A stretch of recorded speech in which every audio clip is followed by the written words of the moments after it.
Assalamu alaikum. Welcome to English Parts of Speech Grammar Part number 5. Today we are going to discuss correct use of adjectives. Previously हम 2 videos से adjectives को ही discuss कर रहे हैं। Adjectives के हम लोगों ने सुपरलेटिव, कंपैरेटिव डिग्रीज वगैरह पढ़ी थी और हम लोगों ने उसको कुछ इस्तेमाल पढ़े थे कि हम एडजेक्टिव बनाते कैसे होते हैं और हमने कुछ रूल्स वगैरह पढ़े थे। आज हम लोग बेसिक लास्ट वीडियो पढ़ने वाले हैं एडजेक्टिव से रिलेटेड, जिसमें हम पढ़ेंगे कि एडजेक्टिव का इस्तेमाल कैसे होता है। सुनने में बहुत आसान लग रहा है कि जैसे ये तो बहुत ही चाइल्डिश सी बात है कि कैसे इस्तेमाल होता है, नाउन के बिल्कुल पीछे इस्तेमाल होते हैं, लेकिन कुछ हमारे पास और भी इस्तेमाल होते हैं। कुछ हमारे पास एडजेक्टिव्स हैं जिनके अंदर थोड़ी सी कॉम्प्लिकेशंस वगैरह आती हैं, उनको हम कैसे इस्तेमाल करते हैं उनको हम देखेंगे। First of all we have is some and any. ये 2 हमारे पास एडजेक्टिव्स हैं, ये इस्तेमाल होंगे नाउन के पीछे। कैसे कैसे इस्तेमाल होंगे, यहाँ पे फ़र्क आता है। सम जो है वो मोस्टली हमारे पास एजर्टिव सेंटेंसेस के अंदर इस्तेमाल होता है, इंटरोगेटिव के अंदर भी इस्तेमाल होता है और नेगेटिव के अंदर भी इस्तेमाल होता है। Now what is assertive sentence? हमारी पार्ट्स ऑफ स्पीच की वेरी फर्स्ट वीडियो जो थी उसमें हम लोगों ने टाइप्स ऑफ सेंटेंसेस को डिस्कस किया था, जिसमें हमने एजर्टिव को पढ़ा था कि एजर्टिव जो है वो डिक्लेरेटिव सेंटेंसेस होते हैं, simple. First example is let me buy some mangoes. इसमें मैंने सम यहाँ पे यूज़ किया, एज यू कैन सी, बिल्कुल मैंगो से पीछे, ठीक है। मैंगोज़ मेरे पास नाउन था जिसको एक्सप्लेन करने के लिए पीछे सम लगाया था। यहाँ पे मैं किसी को कोई सवाल नहीं कर रही, किसी को मैं कोई निगेट नहीं कर रही, मेरा कोई इंटरोगेशन का नहीं है, ना ही तो मैं इम्पेरेटिव सेंटेंस बता रही हूँ। सिंपल मैं अपनी एक बात आगे कन्वे कर रही हूँ, इसलिए एजर्टिव हो गया। तो मैंने मैंगोज़ के पीछे सम लगा दिया। Next sentence is can I have some mangoes. यहाँ पे क्वेश्चन मार्क है, यानी कि मैं सम को इंटरोगेटिव में भी इस्तेमाल कर सकती हूँ, ठीक है। ये मेरे पास एक इंटरोगेटिव सेंटेंस हो गया। Last is have some ice cream. यहाँ पे क्या हुआ, यहाँ पे मैंने क्वेश्चन तो किया, obviously that was a question, but that is more like of an offer. मैं किसी को ऑफ़र करी कि क्या do you want some ice cream, तो मैं इस तरह से क्वेश्चन स्टेटमेंट को प्रिसाइजली कहूँगी कि मैं एक ऑफ़र कर रही हूँ।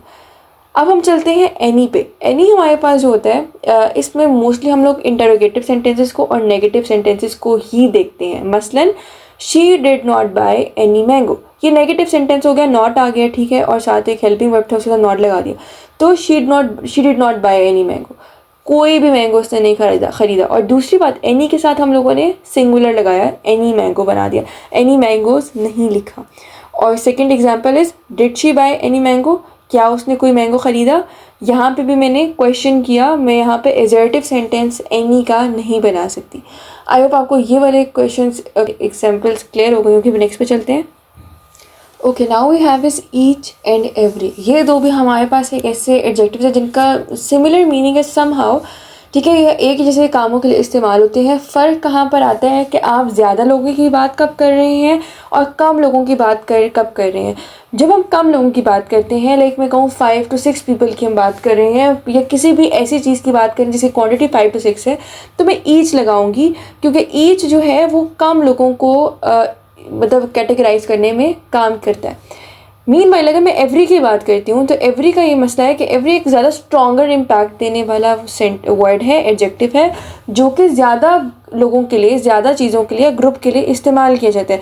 मतलब अगर मैं इसकी कुछ एग्जांपल्स आपके सामने रखूँ, अगर हम ईच की बात करते हैं, ब्रिंग योर ईच नोटबुक, अपनी एक नोटबुक लेके आओ, यानी कि आप अगर हर एक पूरे ग्रुप को अलग अलग डिस्ट्रीब्यूट कर दो, सिंगुलर कर दो हर चीज़ को। अब इसके पास बहुत सारी नोटबुक्स थी, मैंने हर नोटबुक को अलग कर दिया कि अपनी हर एक नोटबुक लेके आओ, जिससे ये मेरे पास एक सिंगुलर वर्ड बन गया, नाउन सिंगुलर हो गया। Next is boys were seated on each bench. अब ये नहीं है कि हर बॉय, सारे के सारे बॉयज़ एक बेंच पे बैठे हुए, नहीं, हर बॉय हर बेंच पे बैठा हुआ है, डिस्ट्रीब्यूट कर दिया बेंच पे हर बॉय को, ठीक है। Each chair is broken. अब मैं यहाँ पे कह सकती थी कि चेयर्स आर ब्रोकन, पर मैंने चेयर्स आर ब्रोकन नहीं कहा, मैंने बोला ईच चेयर इज़ ब्रोकन, यानी कि मैंने चेयर को भी फर्दर डिस्ट्रीब्यूट कर दिया, हर चेयर को अलग अलग कैटेगराइज कर दिया। मीनवाइल अगर मैं एवरी के सेंटेंसेस बताऊं तो एवरी वन शुड फॉलो अस। अब यहाँ पे भी एवरी वंस मैंने यहाँ पे नहीं लिखा, मैंने ऐसे नहीं किया कि every ones should follow us, ऐसे ये नहीं होता। हमने कहा कि every one should follow me. यहाँ पे क्या हो, मैंने हर बंदे को इकट्ठे करके एक ग्रुप के फॉर्म में कह दिया कि हर बंदा मुझे फॉलो करे। फ़र्क सिर्फ यही आ रहा है, वही बात है कि सेंटेंस में मीनिंग दोनों एक ही जैसा दे रहे हैं, लेकिन जहाँ पे आपको बहुत ज़्यादा ग्रुप ऑफ पीपल को बुलाना है या डिमॉन्स्ट्रेट करना है, कुछ भी करना है, तो you require every as compare to each. Next is nowadays every day is a rainy day. अब आपने कहा कि आजकल हर दिन रेनी डे होता है।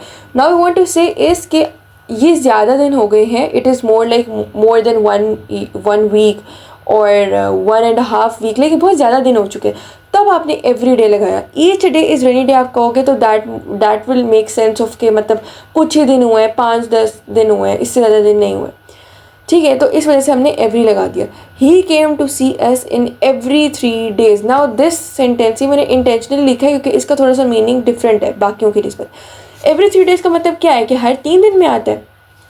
एग्जैक्टली हम लोगों ने ये नहीं कहना कि तीनों दिन आ रहे हैं, इसका मतलब ये है कि वंस इन एवरी 3 days, जिसे हम कहते हैं ना कि twice in a week, thrice in a week, ये सिमिलरली वो बता रहे हैं कि कंसेक्यूटिवली हर 3 दिन के बाद उसका एक दफ़ा हमारी तरफ विजिट होता है। He came to see us in every 3 days, ठीक है। तो एवरी का यहाँ पे ये वाला काम भी है। यहाँ पे डेज मेरे पास नाउन था, नाउन को एक्सप्लेन करने के लिए 3 भी है और 3 days पूरे को एक्सप्लेन करने के लिए एवरी भी है, यानी कि यहाँ पे आपके पास 2 एडजेक्टिव्स हैं। डेज मेरे पास नाउन था, क्लियर नाउन था, उसको फर्दर आगे एक्सप्लेन कर रहा है एडजेक्टिव, उससे ये मेरे पास एक नया यू कैन से ऑब्जेक्ट बन गया इंक्लूडिंग द एडजेक्टिव, और उसको फिर फर्दर आगे से एवरी एक्सप्लेन कर, ठीक है। ये हमारे पास फर्दर थोड़ी सी और एक्सप्लेनेशन होगी फॉर द एडजेक्टिव्स। सिमिलरली ऊपर डे नाउन था, डे को भी हमें आगे से एक्सप्लेन कौन करवा रहा था, रेनी, ठीक है। तो ये भी मेरे पास एक एडजेक्टिव के तौर पे काम कर रहा था, और डे को यहाँ पे भी एवरी ही एक्सप्लेन कर रहा है, तो ये भी मेरे पास एडजेक्टिव ही है। और इसके अलावा वन को एक्सप्लेन कर रहा है एवरी, तो ये भी इसके साथ लगा हुआ है। इसी तरह से हमारे पास ऊपर भी ऐसे ही एक्सप्लेन किए जा रहे हैं। अब हम नेक्स्ट पे चलते हैं। Okay, next we have is few, a few and the few. अब यहाँ पे ना आपके पास डिफरेंट ये वर्ड्स हैं और ये बहुत ज़्यादा इंपॉर्टेंट है when you are using them in the MCQs वगैरह, ये इसमें आ जाते होते हैं। इनका कॉन्सेप्ट बहुत इंपॉर्टेंट है, आपको मीनिंग्स इनके क्लियर होने चाहिए। सुनने में तो ये एक जैसे हैं, बस आर्टिकल का फ़र्क है, कहीं पे आर्टिकल लगा हुआ है और कहीं पे आ लगा हुआ है और कहीं पे दा लगा हुआ है। फर्स्ट हम स्टार्ट लेंगे फ्रॉम द फ्यू। फ्यू का मतलब होता है नॉट मैनी या हार्डली एनी, ठीक है, बहुत कम। जो मेन हम लोगों ने बेसिक फ्यू का मीनिंग पढ़ा वही है, एग्जैक्ट वही है। सेंटेंस हम इसका देखते हैं। Few persons can keep a secret, यानी बहुत कम ऐसे लोग होते हैं जो कि सीक्रेट रख सकते हैं।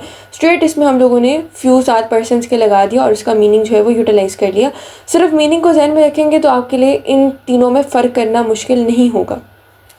Next is a few which means some, यानी कि जो पिछला फ्यू था, फ्यू से अ फ्यू थोड़ा सा ज़्यादा है लेकिन बहुत ज़्यादा भी नहीं है, मतलब कुछ ही है लेकिन बेटर देन फ्यू। एग्जाम्पल देखते हैं। A few people looked appealing, मतलब कुछ ऐसे लोग थे जिनको देख के अपीलिंग वाली फीलिंग आई थी, लाइक वो इन्फ्लुएंस्ड हुए थे।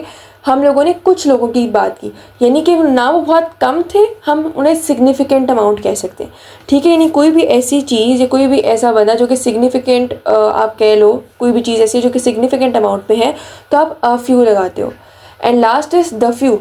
अब इसको सुनने में थोड़ा सा प्रॉब्लम आप लोगों को होगा। All in total but not too many, यानी कि जितने के जितने आपके पास मौजूद थे वो सारे तो आपने इस्तेमाल कर लिए, वो तो सारे के सारे आपने कंसिडर कर लिए, लेकिन वो इन टोटल बहुत ज़्यादा नहीं थे। मसलन मैं यहाँ पे एग्जांपल लेती हूँ कि the few of his friends are poor, उसके कुछ फ्रेंड्स पुअर हैं। अब यहाँ पे उसके जो फ्रेंड्स हैं वही कम है जो कि सारे के सारे पुअर हैं, यानी कि हम लोगों ने जो टोटल कैटेगरी बनाई है वो इस तरह से नहीं बनाई कि उसके बहुत सारे फ्रेंड्स हैं जिनमें से कुछ फ्रेंड्स पुअर हैं, बल्कि ऐसा हुआ है कि उसके सारे के सारे जो फ्रेंड्स हैं वो पुअर हैं, और वो अलग बात है कि उसके जो फ्रेंड्स हैं वो कम हैं, ठीक है। इस तरह से हमारे पास ये few, a few and the few में डिस्टिंग्विशमेंट आती है। जस्ट मीनिंग याद करने और इसके एक सेंटेंस इसे जहन में रख लें, it will be helpful for you. Okay, last we have is little, a little and the little. बिल्कुल वही पर्सपेक्टिव है जैसे few, a few and the few का था, वैसे ही हम इसे करेंगे कि यानी लिटिल सबसे कम, there is little hope to his recovery. मैंने यहाँ पे 2 एग्जाम्पल्स बिल्कुल एक जैसी लिखी हैं फ़र्क बताने के लिए। अब मैंने यहाँ पे क्या, पहली वाली एग्जाम्पल में क्योंकि हमने कहा सबसे कम ना, तो यानी कि उस बंदे की रिकवरी के चांसेस ही नहीं है, इसीलिए मैंने लिखा there is little hope to his recovery. नीचे वाले एग्जाम्पल मैंने क्या किया, there is a little hope to his recovery, यानी अब क्या हुआ है कि उसकी रिकवरी की होप सिग्निफिकेंट हो गई है। ऐसा है कि आप लोग यानी कोई भी बंदा जो है वो चांस ले सकता है, वो एक्सपेक्ट कर सकता है कि वो बंदा रिकवर कर जाएगा। फर्स्ट वाली और इस एग्जांपल में आई होप इस एग्जांपल से फ़र्क महसूस होगा कि लिटिल और अ लिटिल में फ़र्क कैसे आ रहा है। ऊपर बिल्कुल ही निग्लिजिबल अमाउंट थी और अ लिटिल से थोड़ी सिग्निफिकेंस आ गई उसके अंदर। और the little knowledge of his stood him in a good stead, यानी कि एक बंदा है जिसकी थोड़ी सी नॉलेज है लेकिन उसने उस नॉलेज को की वजह से वो बंदा जो है वो एक स्टेबल अमाउंट में या स्टेबल खड़ा रहा अपनी जगह पे इन सम डिबेट और व्हाट्सएवर। अब यहाँ पे द लिटिल नॉलेज का क्या मतलब है कि उस बंदे के पास नॉलेज ज़्यादा नहीं थी, पर जितनी उसके पास नॉलेज थी ना वो उसके लिए काफ़ी थी कि वो अपनी जगह पे स्टेबलाइज खड़ा रहे और मतलब वो एक अच्छे से डिबेट परफॉर्म कर सके। आई होप आपको आज की वीडियो हमारी अच्छी लगी होगी। Today we discussed about all types of adjectives जिनके अंदर थोड़ी सी भी कॉम्प्लिकेशंस आती होती है और उनके यूजेस के बारे में मैंने पढ़ा। If you have any query you can freely ask us in comment section, we will definitely reply you there. Wait for our next videos, till then अल्लाह हाफिज़।